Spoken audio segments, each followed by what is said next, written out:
Magandang umaga po mga kababayan. Ang ating topic ngayon itong si Larry Gadon Part 2. Masusupalpal po ng malupitang resback ni Senador Marcoleta. Makinig ka Gadon. Dahil yung bunganga mo masyado nang wala nang respeto sa Korte Suprema. Sinabihan ba naman na walang kwenta? Na talagang harap-harapan na binastos ng disbarred attorney na ito mga kababayan na nagbida-bida sa zona ni BBM na talagang pinamukha niya na wala daw kwenta ang Korte Suprema dahil dito sa desisyon na unconstitutional sa impeachment ni Inday Sara. Mga kababayan, eto pakinggan mo si Senador Marcoleta, paano kasuplakin kasama ng mga kasama mo na talagang walang makita kundi idikdik at talagang usigin si Sara Duterte. Makinig ka, eto po, si Senador Marcoleta merong ibubulgar nung taong 2015 mga kababayan. Merong 120 million na unliquidated cash advance o walang resibo ni Laila de Lima sa Department of Justice at 91.8 million ng confidential fund. Walang disbursement vouchers, mga kababayan. Makinig po tayo kasi isang abogado at talagang tunay na matalino. Hindi gaya ni itong si Gadon na sumikat dahil sa pabida-bida, na dahil sa salitang wag kang bobo, yung salitang bobo, tumama sa kanya, mga kababayan. Ito masusuplak kayo, kayong mga gustong mawala si Inday Sara. Lalo na yung mga nagsusulong ng impeachment. Dito, talagang wala kayong kawala.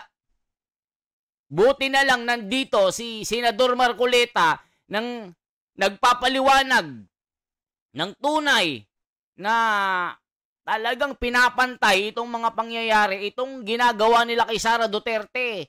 Isa talagang hindi makatarungan. Isang paglilitis na hindi binibigay ang tunay na pagtingin ng batas, mga kababayan. Eto na po. Pero ito yung nakakapanggigil. Ito hindi nyo na alam. Si dating senador at DOJ Secretary Laila de Lima, nung hindi pa sa senador, naging Justice Secretary siya. Hanggang 2015, di ba? Pero nung i-audit ng COA, 2015, annual audit, COA, 91.8 million confidential fund ng DOJ, walang disbursement vouchers. Paano man pwede nidilima yan? 2015, annual audit, annual audit report. COA na yan, Kong. COA.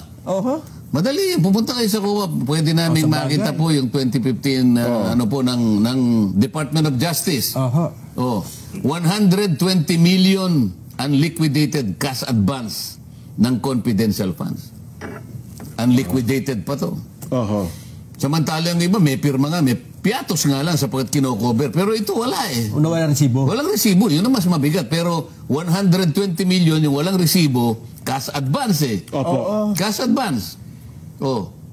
Kaya nga, pinoint out ng COA na may problema kasi unliquidated cash advance. 120 million.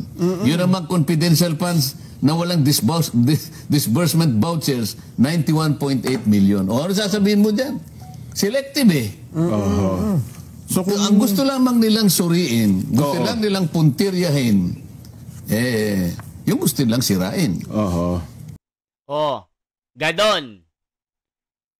Sana maliwanag itong sinabi ni Marcoleta na ang gusto nyo lang litisin yung ayaw nyo sa inyong mga paningin, yung gusto nyong mawala sa mga landas nyo. Talagang Totoo itong sinasabi ni Marcoleta na talagang gusto nilang mawala si Sara Duterte.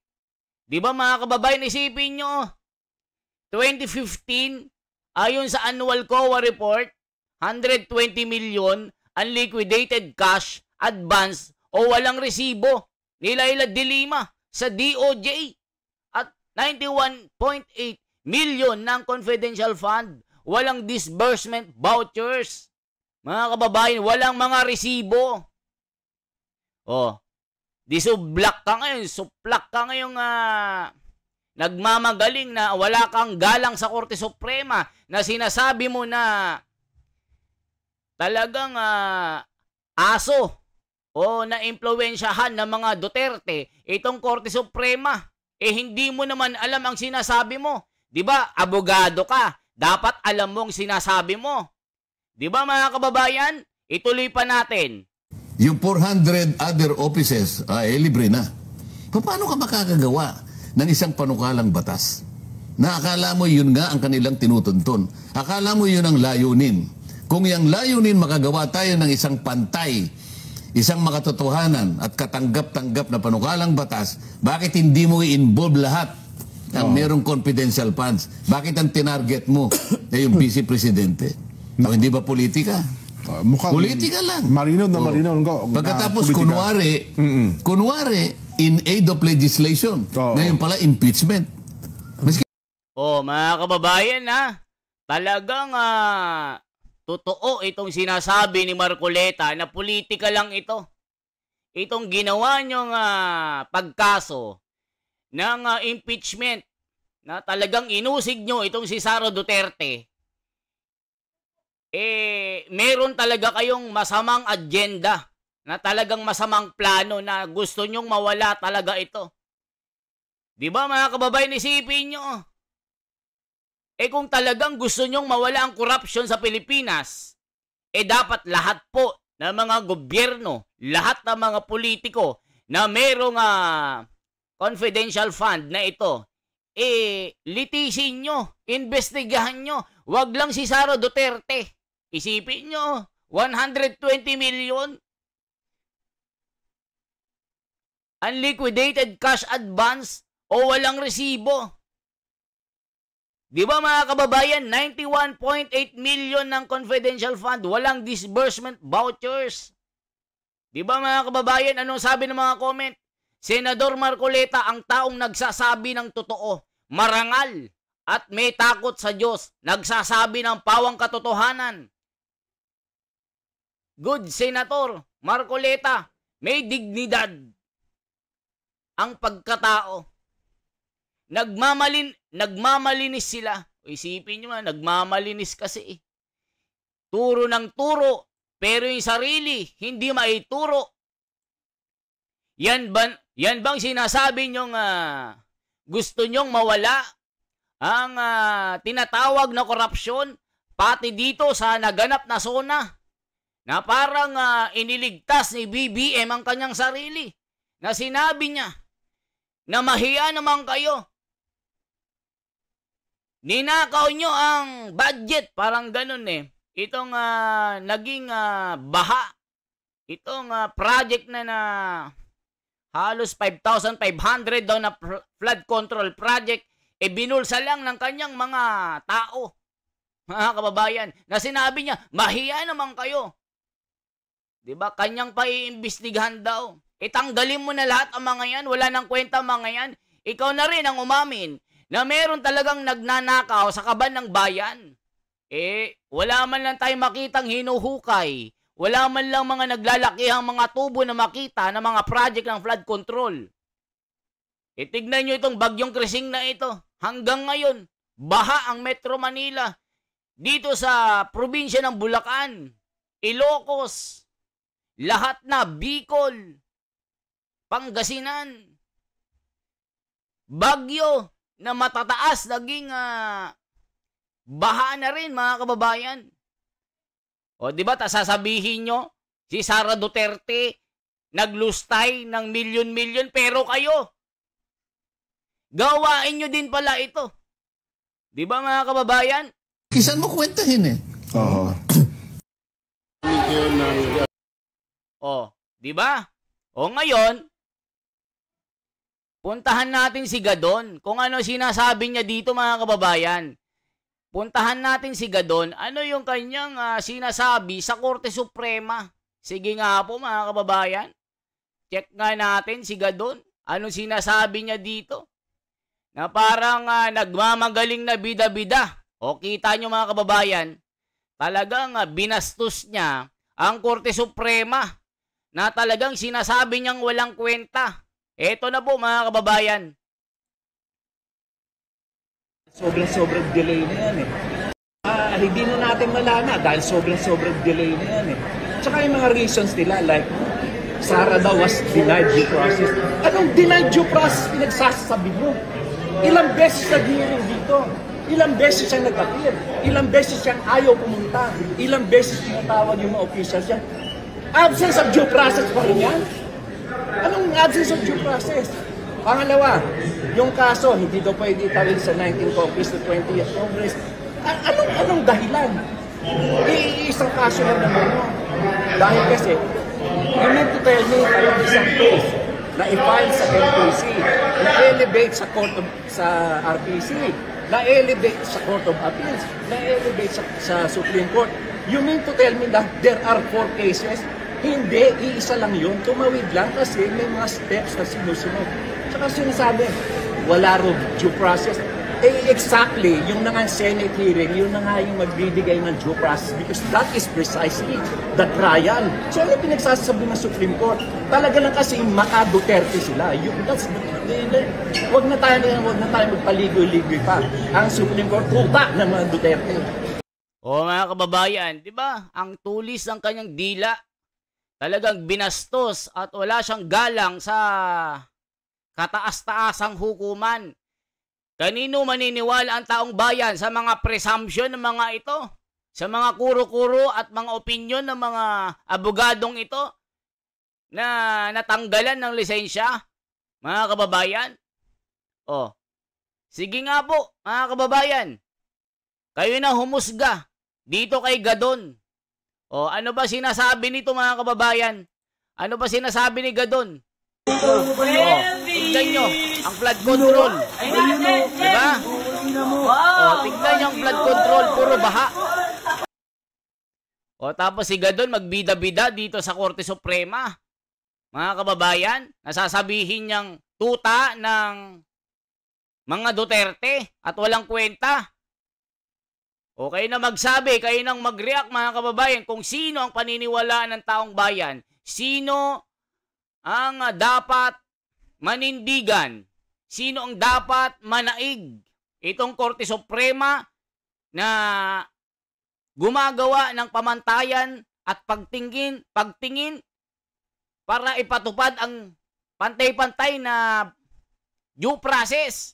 O itong mga abogadong ito na wala ng lisensya, wala ng credibility. Sinabi pa nitong Gadon na ito, ang Korte Suprema daw, talagang wala ng, hindi na credible. Aba, gagaling ng mga ito mga kababayan. Talagang yung mga dila nila talagang gusto nilang magpasikat pero sila'y sablay. Sila'y wala sa katwiran mga kababayan. O, di ba? Kayo na humusga po. O, tignan nyo ba ito mga kababayan? Disbarred lawyer Gadon. Walang habas na binastos ang Korte Suprema. O, tignan natin mga kababayan. Hindi mapigilan ng Ang Supreme Court talaga, tuta ng Duterte. Hindi mapigilan ng dating abogado na si Larry Gadon ang kanyang galit at pagkadismaya sa pagbasura ng Korte Suprema sa impeachment ni VP Sara. Halata kasi na itong Supreme Court is just siding with Sara. Ako nga, dinisbar ako for a much lesser offense. Samantalang si Sara, katakot-takot na pagmumura, katakot-takot na pagbabanta ng pagpatay ang ginawa niya, hindi siya dinidisbar. So ang Supreme Court talaga, tuta ng Duterte. The Supreme Court has lost its credibility. Wala nang kwenta yung Supreme Court na yan.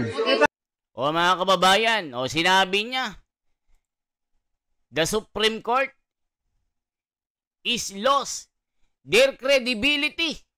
Ibig sabihin mga kababayan, wala na daw saysay ang Korte Suprema. Nagkamali ang Korte Suprema. Yun ang kanyang sinasabi. Ginoong Gadon, sino ang walang kredibilidad? Sinong walang credibility? Ikaw ang Korte Suprema. Sinong paniniwalaan ng taong bayan? Ikaw na disbarred? Ikaw na natanggalan ng lisensya dahil sa kabastusan ng bibig mo?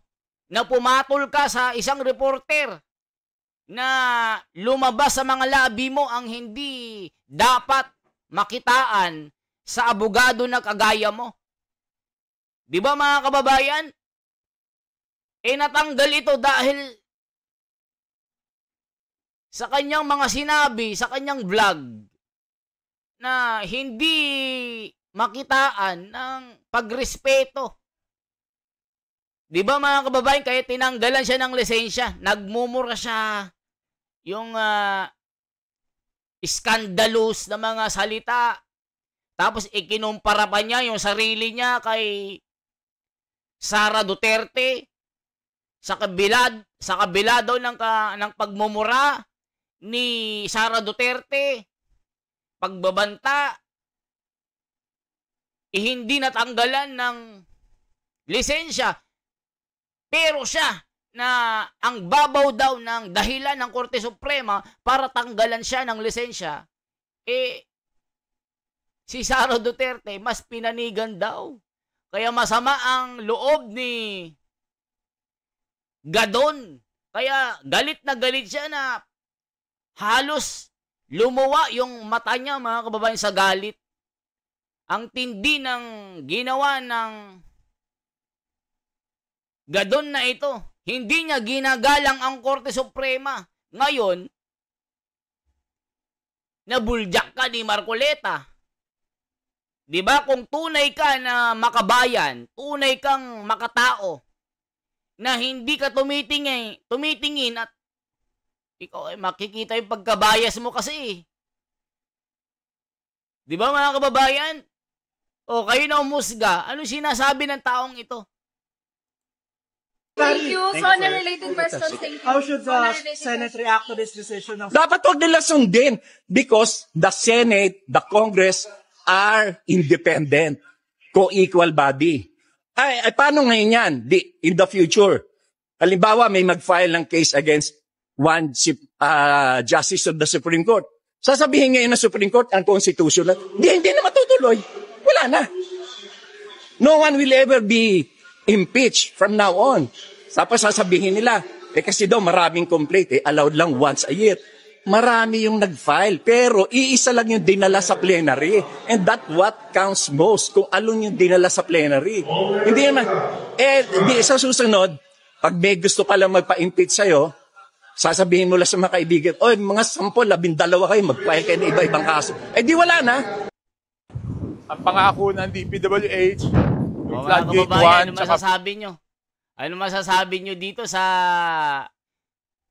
argumento ni Gadon? Na talagang sinabi niya, malinaw yung kanyang pangungusap mga kababayan na huwag niyong sundin. Inuutusan niya ang Senado na huwag sundin ang naging desisyon ng Korte Suprema. Ituloy daw ang impeachment. Ang tindi mga kababayan. Abogado po kayo, alam nyo yan. Gadon, alam mo yan. Hindi na kita pwedeng tawaging Gadon kasi wala ka ng lisensya eh. Hindi mo alam ang sinasabi mo. Hindi mo alam ang mga ginagawa mo ngayon. Nabulag ka na rin. Sarado na ang iyong isipan. Hindi mo alam na meron kang pinag-aralan. Ito, Mr. Gadon, ipapaalala ko sa iyo. Ito ang mga pinag-aaralan na mga first year na kumukuha ng law. Yung constitutional law, yung fundamental. Baka nakalimutan mo na ito. Gadon. O ito pong sinasabi ng Republic Act 386, also known as the Civil Code of the Philippines. Nakalimutan mo ito, the fundamental law ng konstitusyon. Includes Article 8 which states that the judicial decision applying or interpreting the laws or the Constitution shall form a part of the legal system of the Philippines. This means that the court rulings, yung desisyon ng korte, particularly those of the Supreme Court, establish jurisprudence and are binding on other courts. O ito po mga kababayan, ito yung pumapasok sa Article 8. Article 8 recognizes the court decisions. Dapat alam mo yan. Especially those of the Supreme Court are sources of the law in the Philippines. Tignan mo, kanino maniniwala ang taong bayan? Sa'yo na walang lisensya o dito sa mga hukom? Isipin mo, sabi dito, Article 8 recognizes that the court decisions, especially those of the Supreme Court, are sources of law in the Philippines. Magiging batas yan. Batas yan eh. Ayaw niyong sumunod. Abogado ka. Dapat alam mo yan. Kinalimutan mo ang leksyon na ito. Tutulog-tulog ka yata sa pansitan. Kinalimutan mo ang pagiging abogado mo porque nadisbar ka.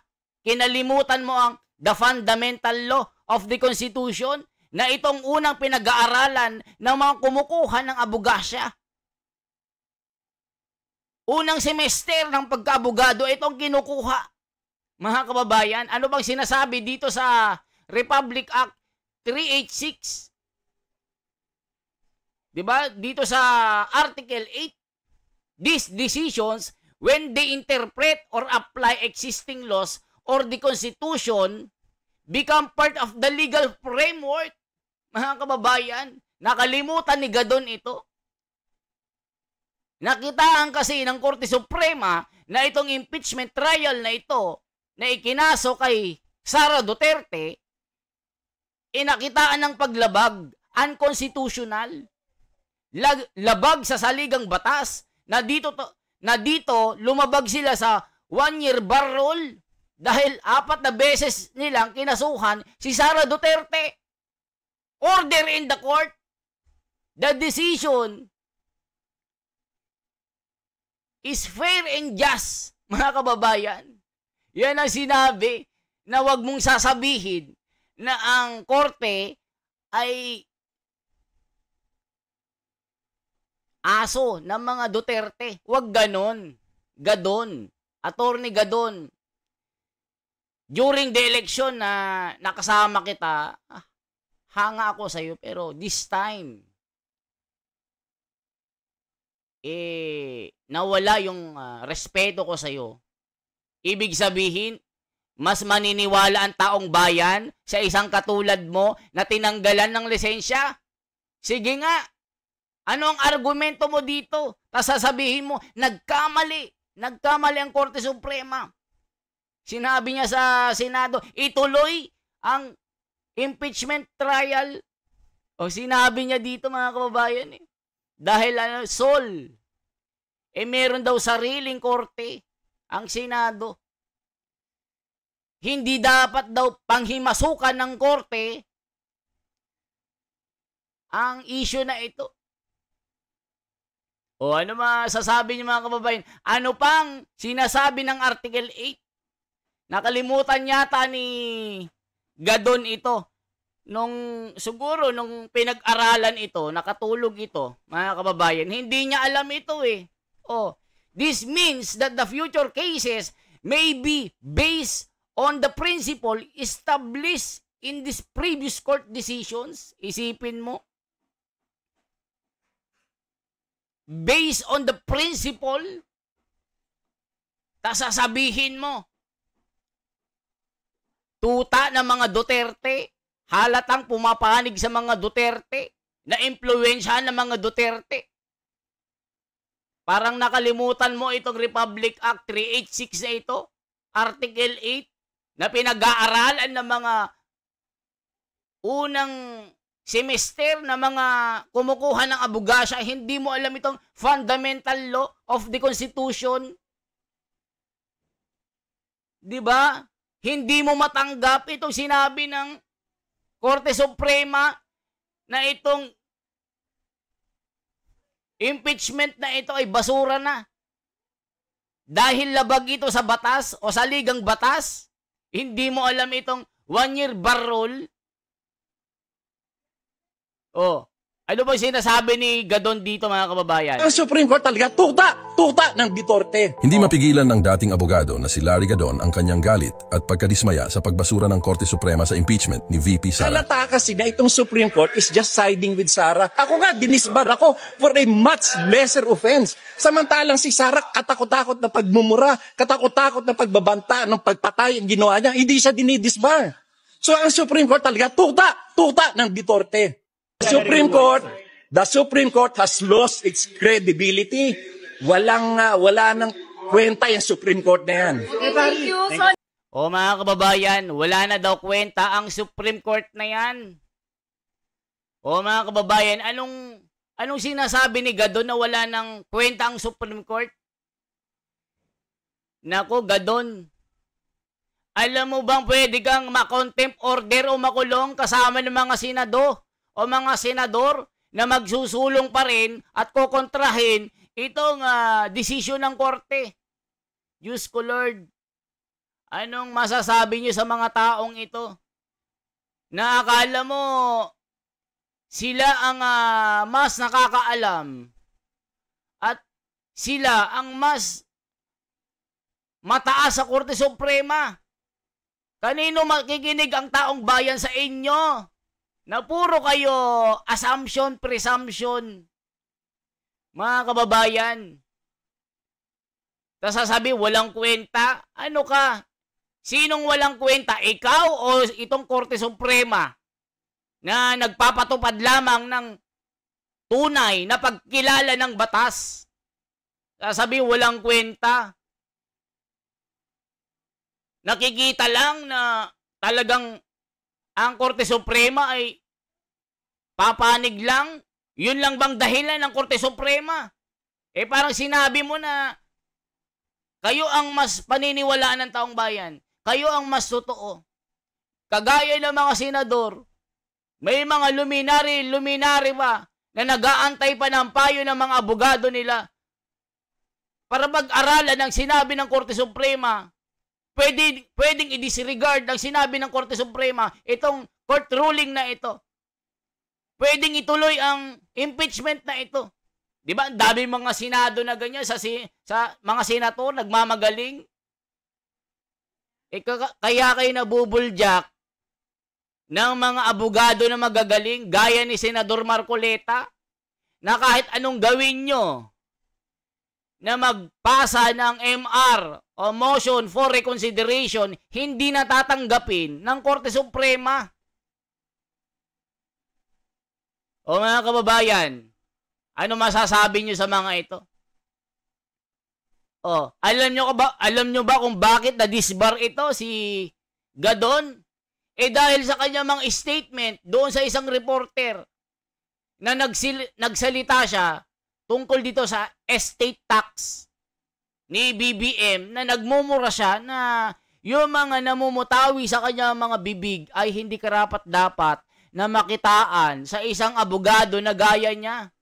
Mga kababayan, yun yung naging grounds ng Korte Suprema para tanggalan si Gadon ng lisensya sa kanyang pagkaabogado.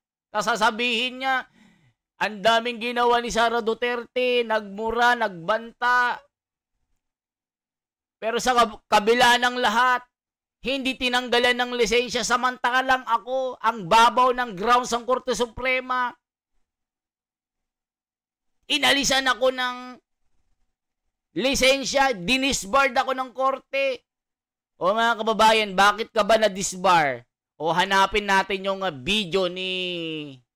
Check natin I-check po natin yung video na ito. Bakit na-disbar itong si Gadon? Ano yung sinasabi niya, mga kababayan? Para masabi natin na meron tayong mga may mga footage si Gadon na nagpapakita bakit nagdesisyon ng Korte Suprema na tanggalan ito ng lisensya bilang abogado. Mga kababayan, eto po mga kababayan, bakit na-disbar ka? Diba? Gadon disbar. O, eto po. Gadon disbarred. O, eto mga kababayan. Bakit tinanggalan ng lisensya ito, mga kababayan? Bakit tinanggalan ng lisensya po ito? Hanapin natin yung Robles. Risa Robles. Ito po, mga kababayan. Ito po. Bakit natanggalan ng ano ito? Ng lisensya. Nasaan kaya yung video niya, mga kababayan? Oh.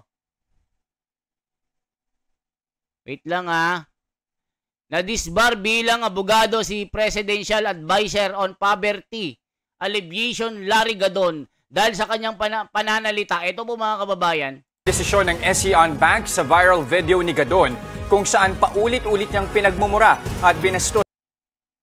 Ito po. Na-disbar bilang abogado si Presidential Advisor on Poverty Alleviation Larry Gadon dahil sa kanyang pananalita. Sa botong 15-0, unanimous ang naging desisyon ng Korte Suprema na i-disbar si Gadon.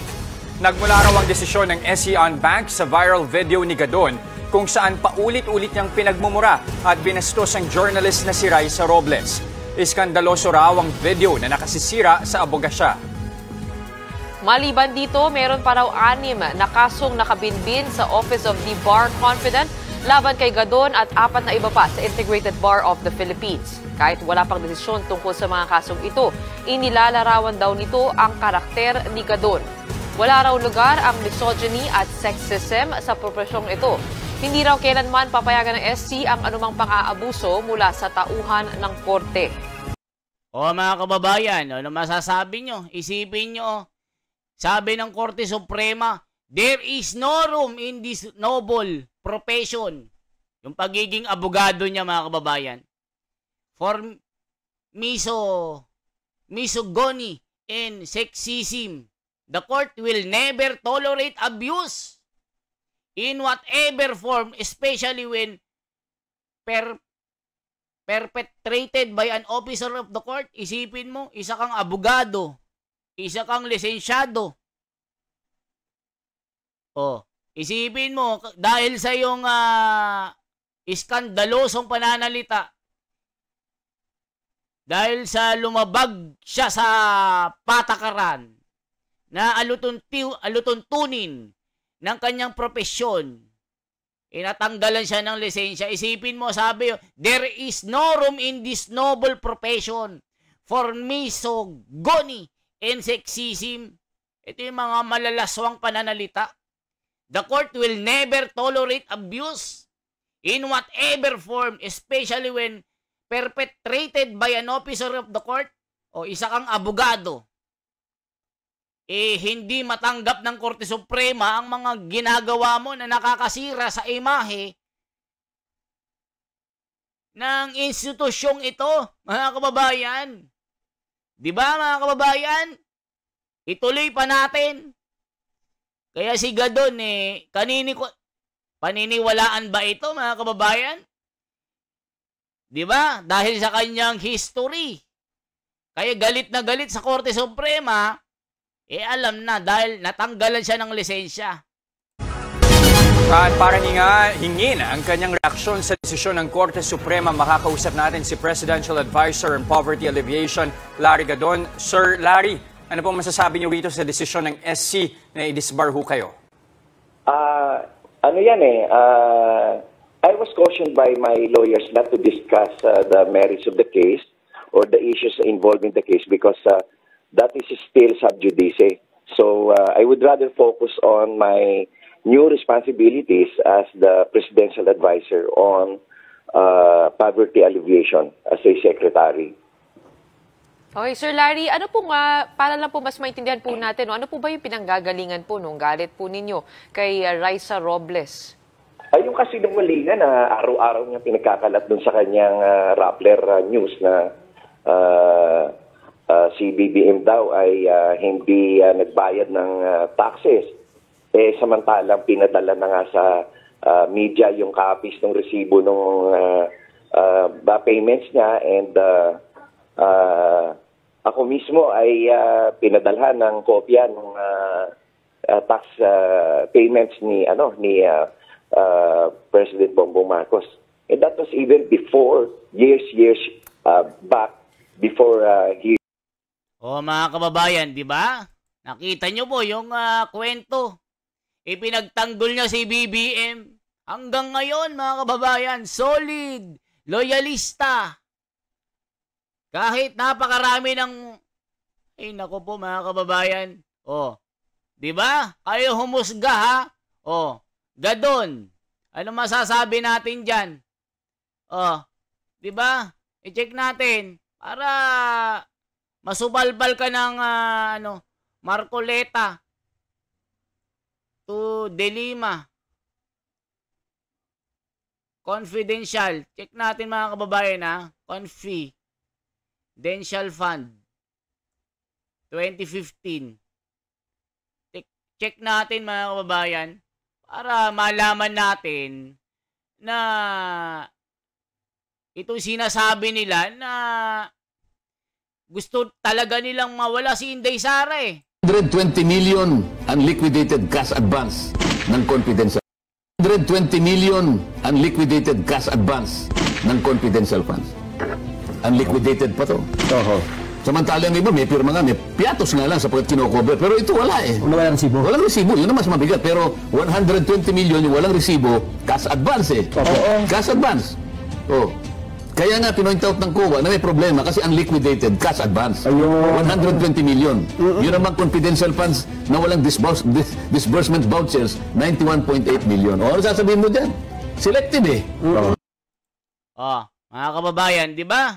Napakalinaw po na selective itong ginagawa nilang pang-uusig kay Sara Duterte. Di ba? Sasabihin nyo walang kwenta ang Korte Suprema. Di ba, mga kababayan? Sasabihin nyo, tuta ng mga Duterte. Kanino magtitiwala ang taong bayan sa inyo? Sa inyo na mga nawalan ng lisensya. Di ba, mga kababayan? Hindi talaga sila makakalusot kay Senador Marcoleta. Di ba?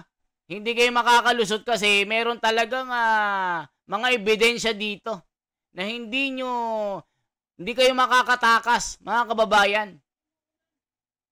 Anong masasabi nyo?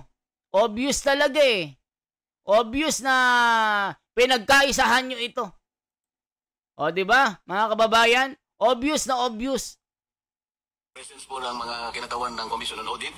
Gusto ko po sanang itanong mula sa kanila, ano-ano pong mga opisina ng ating pamahalaan o ahensya ang pinagkakalooban po ng intelligence and confidential funds? Confidential funds are given to NGAs, to LGUs, and some GOCCs po. You can elaborate, Madam Representative, sino po sa mga LGUs ang binibigyan po ng intelligence and confidential funds? Mga kababayan,